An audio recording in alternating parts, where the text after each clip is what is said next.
Good morning dear students.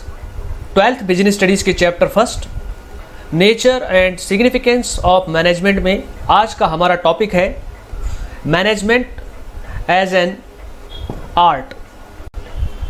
इस topic को study करने के लिए हम कुछ student friendly, student supportive techniques का यूज़ करेंगे। ये टेक्निक्स कौन कौन सी हैं? Techniques used, number 1 mind map, number 2 acronym, number 3 frequently asked questions FAQs, और ये सब टेक्निक हम यूज़ करेंगे on black board. Mind map help करता है आपको किसी टॉपिक को विजुअलाइज करने में। एक्रोनिम आपकी हेल्प करता है किसी टॉपिक से रिलेटेड पॉइंट्स को वैसा का वैसा याद करने में, लर्न करने में, जैसा वो NCERT बुक्स में लिखे गए हैं। NCERT बुक्स में से ही क्वेश्चन पेपर बनता है, इसीलिए NCERT में जो पॉइंट्स लिखे हैं वही हमें लिखने चाहिए अगर हम चाहते हैं पूरे मार्क्स ऑब्टेन करना। एक और चीज़ है, कई बार उन पॉइंट्स का सीक्वेंस भी हमें फॉलो करना पड़ता है जो NCERT में है, तो यहाँ पर एक्रोनिम आपकी हेल्प करता है। आपके लिए 2-वे कम्युनिकेशन वाली क्लास ज़्यादा इंटरेस्टिंग होती है, जिसमें आप यानी स्टूडेंट पढ़ाए जा रहे टॉपिक से रिलेटेड क्वेश्चन पूछते हैं और टीचर उसका रिप्लाई देता है। यहाँ इस रिकॉर्डेड वीडियो मेथड क्लास में सिर्फ मैं यानी टीचर ही कम्युनिकेट कर रहा है। आप स्टूडेंट कोई क्वेश्चन नहीं पूछ पा रहे हैं। इस कमी को दूर करने के लिए मैं टीचर और स्टूडेंट दोनों का रोल प्ले करूँगा और आपकी तरफ से क्वेश्चन पूछूँगा। आपके बिहाफ पर एज ए स्टूडेंट जो क्वेश्चन मैं यहाँ पर पूछूँगा, रेज करूँगा, उनको हम कहेंगे फ्रीक्वेंटली आस्क्ड क्वेश्चंस। शॉर्ट में इनको बोलेंगे FAQs। अगर आपको लगता है कि FAQs में कुछ क्वेश्चंस मैंने रेज नहीं किए, वो मिस हो गए हैं, पूछे जाने चाहिए थे, तो आप वो क्वेश्चन वीडियो के कमेंट बॉक्स में पूछ सकते हैं, जिसका रिप्लाई मैं करूँगा। और फाइनली क्लास को रियल टच देने के लिए ये माइंड मैप, एक्रोनिम और फ्रीक्वेंटली आस्क्ड क्वेश्चन जो टेक्निक्स हम यूज़ करेंगे वो हम यूज़ करेंगे ऑन ब्लैक बोर्ड, जो कि आपकी क्लास में होता है। तो क्लास को रियल टच देने के लिए हम ब्लैक बोर्ड का यूज़ करेंगे। एक लास्ट पॉइंट, आपको YouTube पर ऐसा कोई वीडियो नहीं मिलेगा जिसमें इन चारों टेक्निक्स का एक साथ इफ़ेक्टिवली यूज़ किया गया हो। मेरे इस वीडियो को अपलोड कर लेने के बाद आपको इस वीडियो की नकल के तौर पर दूसरे वीडियोस नज़र आएंगे। आप मेरे इस वीडियो की अपलोडिंग डेट से वेरीफाई कर सकते हैं कि मेरा वीडियो ओरिजिनल है, और उसके बाद वाली डेट के जो भी अपलोडेड वीडियो है वो मेरे इस वीडियो की कॉपी है, यानी मेरे वीडियोस की नकल की गई है। तो चलिए स्टार्ट करते हैं management as an art. Topic का हमारा सेंटर आइडिया जो है वो है मैनेजमेंट एज एन आर्ट। वैसे मैनेजमेंट के नेचर को हमने स्टडी किया है, और मैनेजमेंट का नेचर ट्रिनिटी है, यानी उसके 3 एस्पेक्ट हैं: management as an art, management as a science और मैनेजमेंट एज ए प्रोफेशन। तो हम यहाँ पर फर्स्ट एस्पेक्ट को डिस्कस कर रहे हैं, मैनेजमेंट एज एन आर्ट। इसमें से हम 3 ब्रांचें निकालेंगे। फर्स्ट ब्रांच में हम देखेंगे meaning of art, meaning of art देखेंगे। सेकंड ब्रांच हमारी होगी फीचर्स ऑफ आर्ट, और थर्ड ब्रांच होगी कंक्लूज़न। हम ये टेस्ट करेंगे कि मैनेजमेंट में आर्ट की फ़ीचर एग्जिस्ट करती है या नहीं, और क्या मैनेजमेंट एक आर्ट कहा जा सकता है। सबसे पहले डिस्कस करेंगे फर्स्ट ब्रांच को, जो कि रिलेटेड है मीनिंग ऑफ आर्ट से।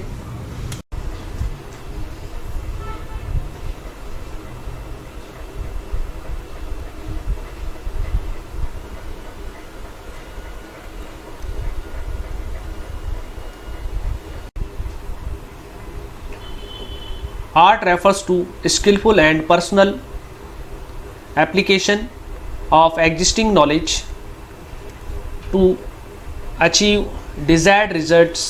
It can be acquired through study, observation and experience. Art की डेफिनेशन को समझने के लिए इसका एनालिसिस करना ज़रूरी है, और इसका एनालिसिस करने के लिए हम यूज़ करेंगे FAQs, फ्रीक्वेंटली आस्क्ड क्वेश्चंस। सबसे पहला FAQ है आर्ट क्या है। तो आर्ट एक एप्लीकेशन है। एप्लीकेशन का मीनिंग क्या होता है? एप्लीकेशन का मीनिंग होता है किसी चीज़ को अप्लाई करना, किसी चीज़ का यूज़ करना। अब ये एप्लीकेशन किस तरह का है? आर्ट एक पर्सनल एप्लीकेशन है।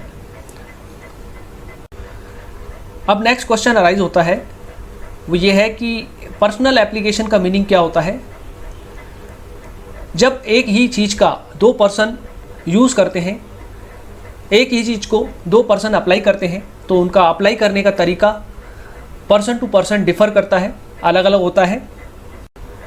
एक और पॉइंट, जब एक ही चीज़ का एप्लीकेशन दो पर्सन सेम पर्पस के लिए करते हैं, तो दोनों का आउटपुट भी अलग अलग होता है, अलग अलग आ सकता है। इसी को पर्सनल एप्लीकेशन कहते हैं। जैसे दो कुक हैं, उनको हम सेम मटेरियल प्रोवाइड करके सेम डिश बनाने के लिए कहते हैं, और दोनों जब सेम मटेरियल का यूज़ करके डिश बनाएंगे तो वो डिश दोनों की सेम होते हुए भी दोनों का टेस्ट अलग होगा। इसी को हम बोलते हैं पर्सनल एप्लीकेशन। हम बार बार एप्लीकेशन की बात कर रहे हैं, किसी चीज़ को अप्लाई करने की बात कर रहे हैं, तो यहाँ हमें अप्लाई क्या करना है, किस चीज़ को अप्लाई करना है? तो इसका आंसर है हमें एग्जिस्टिंग नॉलेज को अप्लाई करना है। और ये नॉलेज हम अप्लाई करेंगे तो किस तरीके से करेंगे? तो हम करेंगे इसको स्किलफुली। स्किलफुली का मतलब है टैक्टफुली, यानी हम इसको अप्लाई करेंगे बेस्ट वे में। बेस्ट वे में क्यों अप्लाई करेंगे? क्योंकि हम कुछ रिजल्ट चाहते हैं, हमने कुछ रिजल्ट डिसाइड कर रखे हैं, डिज़ायर कर रखे हैं, उनको प्राप्त करना चाहते हैं। तो डिज़ायर्ड रिजल्ट के लिए हम हमारी नॉलेज को बेस्ट वे में स्किलफुली टैक्टफुली अप्लाई करते हैं। ये नॉलेज हम कहाँ से एक्वायर कर सकते हैं? तो इस नॉलेज को एक्वायर करने के लिए हम स्टडी कर सकते हैं, हम ऑब्जर्वेशन के थ्रू भी ये नॉलेज एक्वायर कर सकते हैं, हम एक्सपीरियंस के थ्रू भी ये नॉलेज एक्वायर कर सकते हैं। जैसे एक सिंगर है, सिंगर को हम आर्टिस्ट कहते हैं और उसकी नॉलेज को हम आर्ट कहते हैं। अब एक सिंगर कैसे बना जा सकता है? सिंगर म्यूजिक सब्जेक्ट की स्टडी करके बना जा सकता है। दूसरा तरीका है सिंगर्स के साथ रहकर उनकी एक्टिविटीज़ को ऑब्जर्व करके भी सिंगिंग सीखी जा सकती है, सिंगर बना जा सकता है। तीसरा तरीका है बार बार trial and error method use करके और एक्सपीरियंस लेकर भी सिंगिंग सीखी जा सकती है। हालांकि तीनों मेथड में सीखने में जो पीरियड होगा, टाइम लगेगा, वो अलग अलग हो सकता है। तो आर्ट की इस डेफिनेशन के हर की टर्म को हमने डिस्कस कर लिया FAQs के बेस पर, कि आर्ट जो है वो स्किलफुल पर्सनल एप्लीकेशन है एग्जिस्टिंग नॉलेज का, डिज़ायर्ड रिजल्ट को ऑब्टेन करने के लिए, अचीव करने के लिए। और ये जो नॉलेज है वो स्टडी, ऑब्जर्वेशन या एक्सपीरियंस के थ्रू एक्वायर की जा सकती है। मीनिंग ऑफ आर्ट को समझ लेने के बाद अब हम next branch, next main point को डिस्कस करेंगे, और वो है फीचर्स ऑफ आर्ट, यानी characteristics of art. Features of art के लिए हम एक एक्रोनिम यूज़ करेंगे, और ये एक्रोनिम है TACT, टैक्ट। इसमें 4 कैरेक्टर है, तो यहाँ पर 4 ब्रांचें हम फीचर्स ऑफ आर्ट की निकालेंगे।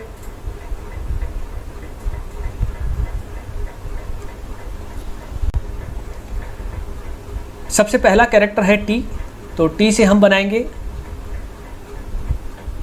थ्योरेटिकल नॉलेज, और पॉइंट कंप्लीट करेंगे एग्जिस्टेंस ऑफ थ्योरेटिकल नॉलेज। ये फर्स्ट ब्रांच है और फर्स्ट फीचर है आर्ट की।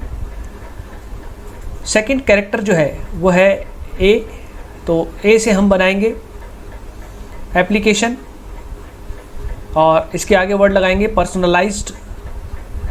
तो दूसरी ब्रांच, दूसरी फीचर्स पर्सनलाइज्ड एप्लीकेशन। तीसरा कैरेक्टर है C, C से बनेगा क्रिएटिविटी, और पॉइंट कंप्लीट होगा based on practice and creativity. ये थर्ड ब्रांच है। इसके बाद फोर्थ कैरेक्टर है T, तो T से हम बनाएंगे ट्रेनिंग, और पॉइंट कंप्लीट करेंगे training improves art. First point की डिटेल को डिस्कस करते हैं। फर्स्ट पॉइंट है existence of theoretical knowledge.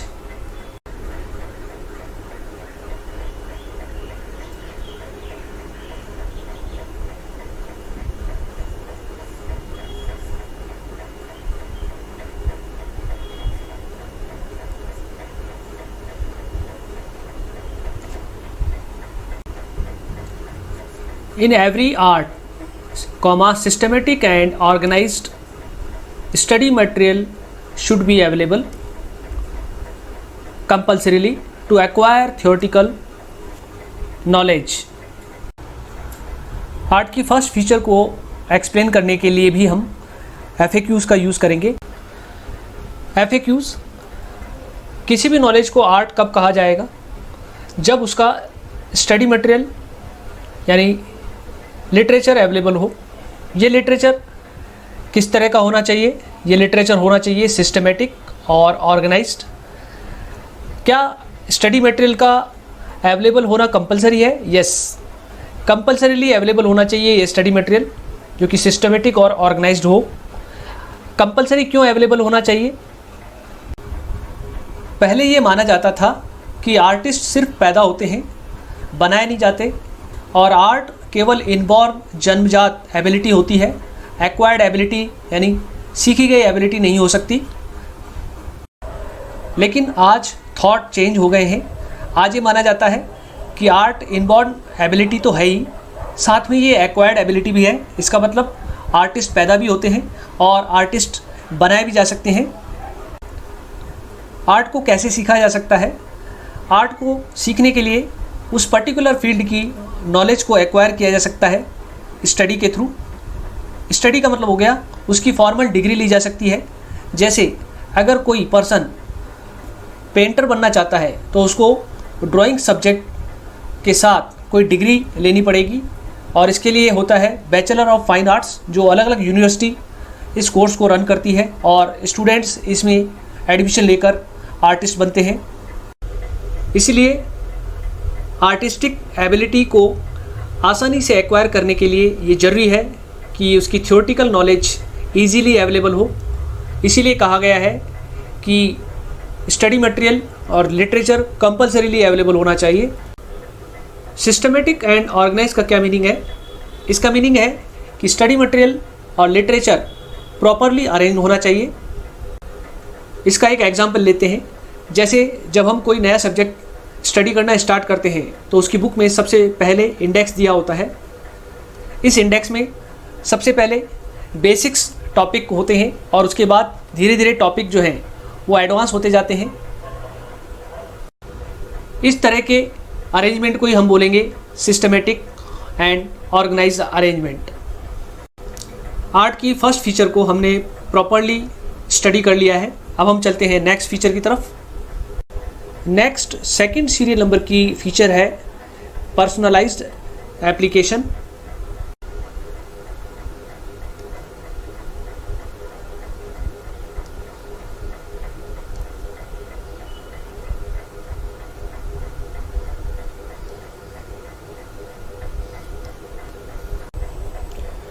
The use of basic knowledge differs from person to person, and thus art is a very personalized concept. FAQs, art क्या है? Art best application of knowledge है। एक ही type और level की knowledge रखने वाले दो persons का उस नॉलेज को अप्लाई करने का स्टाइल, वे, तरीका क्या सिमिलर होता है? नहीं, सिमिलर नहीं होता, डिफरेंट होता है। एक पर्सन का तरीका किसी दूसरे पर्सन से मैच नहीं करता। इसको हम कहते हैं differs from person to person. क्या दोनों पर्सन्स को एप्लीकेशन ऑफ नॉलेज का रिजल्ट भी एक जैसा यानी सिमिलर मिलता है? नहीं, सभी पर्सन्स को अलग अलग रिजल्ट मिलते हैं। किसी भी एक पर्सन का रिजल्ट किसी भी दूसरे पर्सन के रिजल्ट से मैच नहीं करता। क्या आप पर्सनलाइज एप्लीकेशन का कोई एग्जाम्पल दे सकते हैं? जी हाँ, एग्जाम्पल दे सकते हैं। दो स्टूडेंट हैं, वो एक ही टीचर से ड्राइंग सीखते हैं और किसी ड्राइंग कंपटीशन में पार्टिसिपेट करते हैं, तो हो सकता है एक को अवार्ड मिले और दूसरा हार जाए। ऐसा भी हो सकता है दोनों को अवार्ड मिले और दोनों को फर्स्ट प्राइज़ मिले। लेकिन अगर आप दोनों की ड्राइंग देखेंगे तो वो किसी भी तरह से मैच नहीं करेंगी। तो यहाँ पर पर्सनलाइज एप्लीकेशन का मतलब यही है, एक ही नॉलेज को जब दो पर्सन अप्लाई करते हैं तो उनका अप्लाई करने का तरीका अलग होता है दोनों का रिजल्ट भी अलग होता है। हालांकि दोनों को फर्स्ट प्राइज़ मिला है, लेकिन जो रिजल्ट है वो एक्चुअल में वो ड्राइंग है, आउटपुट जो निकला है वो ड्राइंग है, और वो ड्राइंग दोनों की अलग अलग होगी और वो मैच नहीं करेगी। तो इस तरह से हमने सेकंड फीचर पर्सनलाइज एप्लीकेशन और उसकी डिटेल को बहुत अच्छे तरीके से डिस्कस कर लिया है, समझ लिया है। अब हम चलते हैं नेक्स्ट फीचर की तरफ। थर्ड फीचर है art is based on practice and creativity.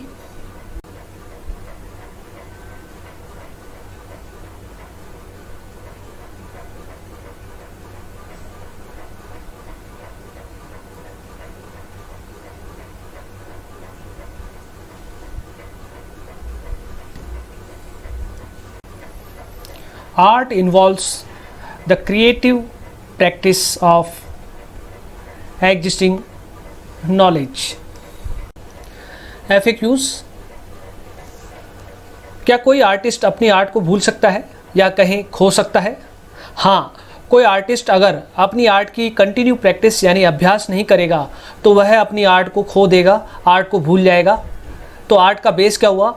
तो आर्ट जो है वो बेस्ड है किसके ऊपर? Based on practice. आर्ट की कंटिन्यू प्रैक्टिस करने का एक बेनिफिट ये है कि आर्टिस्ट अपनी आर्ट को कभी भूलता नहीं है। क्या आर्ट की कंटिन्यू प्रैक्टिस करने का कोई दूसरा बेनिफिट भी है? हाँ, प्रैक्टिस करने से उस आर्ट से नए नए क्रिएशन होते रहते हैं और आर्ट कभी पुरानी नहीं होती, और इसी को हम कहते हैं क्रिएटिविटी। Any example? क्या आप प्रैक्टिस और क्रिएटिविटी के लिए कोई एग्जाम्पल दे सकते हैं? जी हाँ, एग्जाम्पल दे सकते हैं। एक क्रिकेटर जो कल मैच खेलेगा उसके लिए वो आज नेट प्रैक्टिस करता है, चाहे उसने कल वाले मैच से पहले 100 सेंचुरीज बनाई है तो भी वो प्रैक्टिस करता है। दूसरी चीज़, अगर कोई आर्टिस्ट कोई प्ले स्टेज करने वाला है तो वो उस प्ले से पहले उसकी रिहर्सल करता है, ये भी प्रैक्टिस का एग्जाम्पल है। हर आर्ट के कुछ बेसिक्स होते हैं और वो बेसिक्स कभी चेंज नहीं होते। आर्टिस्ट उन्हीं बेसिक्स का बार बार यूज़ करके नए नए क्रिएशन करता है। जैसे म्यूजिक एक आर्ट है और इसमें हमेशा से 7 सुर रहे हैं, कभी भी 8वां सुर पैदा नहीं हुआ, लेकिन इन्हीं 7 सुरों को अलग अलग तरीके से यूज़ करके जो आर्टिस्ट हैं, जो म्यूजिशियन हैं, वो हमेशा नई नई धुनें बनाते रहते हैं। सुर उतने ही हैं लेकिन उनसे अलग अलग धुनें बनाई जाती रही हैं जो अब तक बन रही हैं। इसी को हम बोलेंगे क्रिएटिविटी। तो इस तरह से आर्ट की third feature art is based on practice and creativity को हमने अच्छे तरीके से समझ लिया और उसकी डिटेल को डिस्कस कर लिया। अब हम चलते हैं आर्ट की लास्ट फीचर की तरफ। आर्ट की लास्ट और फोर्थ फीचर है training improves art.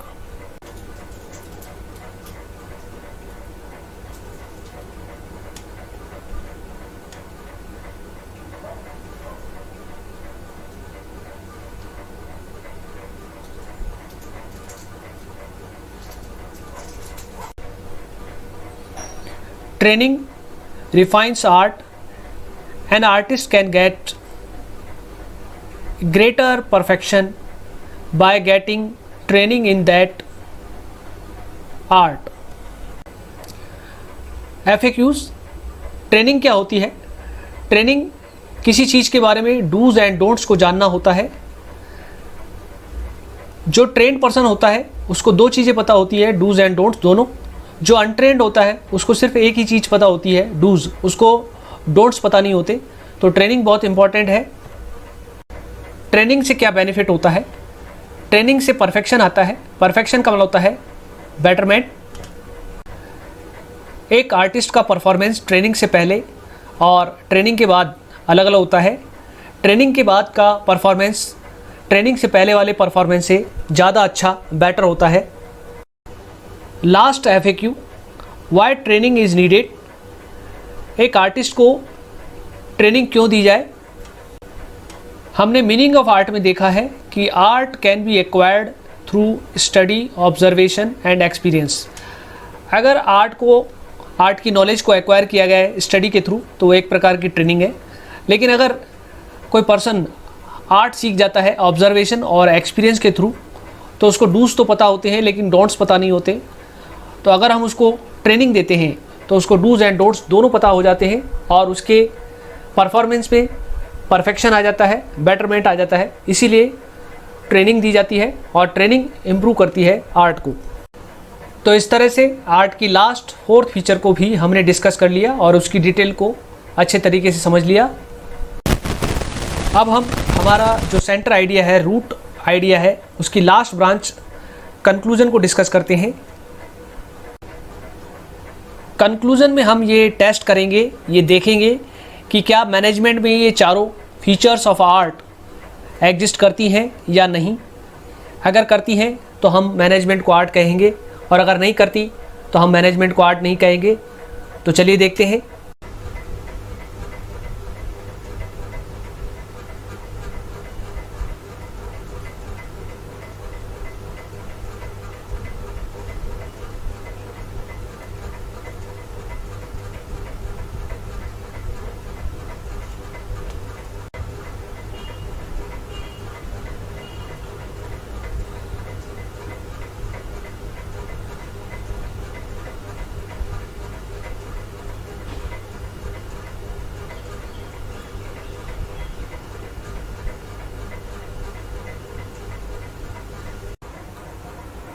In management, also a huge volume of literature and books are available on different aspects of management. Every manager has his own unique style of managing things and people. He uses his creativity in applying management techniques and his skills improve with regular application. Since all the features of art are present in management, so it can be called an art. तो conclusion ये है कि management can be called an art. Management को art कहा जा सकता है क्योंकि ऊपर जो 4 फीचर्स ऑफ आर्ट बताई गई हैं, existence of theoretical knowledge, personalised application based on practice and creativity और ट्रेनिंग इम्प्रूव्स आर्ट, ये चारों फीचर्स मैनेजमेंट में एग्जिस्ट करती हैं। एग्जिस्टेंस ऑफ थियोरेटिकल नॉलेज की अगर हम बात करें तो मैनेजमेंट के डिफरेंट एस्पेक्ट के लिए ह्यूज वॉल्यूम में लिटरेचर और बुक्स अवेलेबल है। पर्सनलाइज्ड एप्लीकेशन की अगर हम बात करें तो एवरी मैनेजर, हर manager same books, same literature, same management की नॉलेज को एक्वायर करके उसको अपने ऑन यूनिक वे से, यूनिक स्टाइल से अप्लाई करता है और लोगों को और रिसोर्सेज को मैनेज करता है। उसका style, working style, application of knowledge का स्टाइल किसी भी दूसरे मैनेजर से मैच नहीं करता। क्रिएटिविटी और प्रैक्टिस की अगर बात करें तो हर manager uses is creativity in applying management. हर मैनेजर मैनेजमेंट में नई नई चीज़ों को अप्लाई करता है, क्रिएटिविटी शो करता है और अपने स्किल को इम्प्रूव करता है कंटिन्यू एप्लीकेशन, यानी एक तरह की प्रैक्टिस करके। और चूँकि सिंस मैनेजमेंट में आर्ट की सारी फीचर्स एग्जिस्ट करती हैं, प्रेजेंट है, इसीलिए हम कहेंगे yes, management is an art. Management एक आर्ट है। कंक्लूजन के साथ हमारा ये टॉपिक और ये वीडियो यहाँ पर फिनिश होता है। मुझे उम्मीद है आपको ये टॉपिक और ये वीडियो बहुत अच्छे तरीके से समझ में आया होगा। अगर आपके कोई कमेंट्स हैं तो आप कमेंट बॉक्स में ज़रूर लिखें। वीडियो वॉच करने के लिए और टाइम देने के लिए आप सभी का थैंक यू।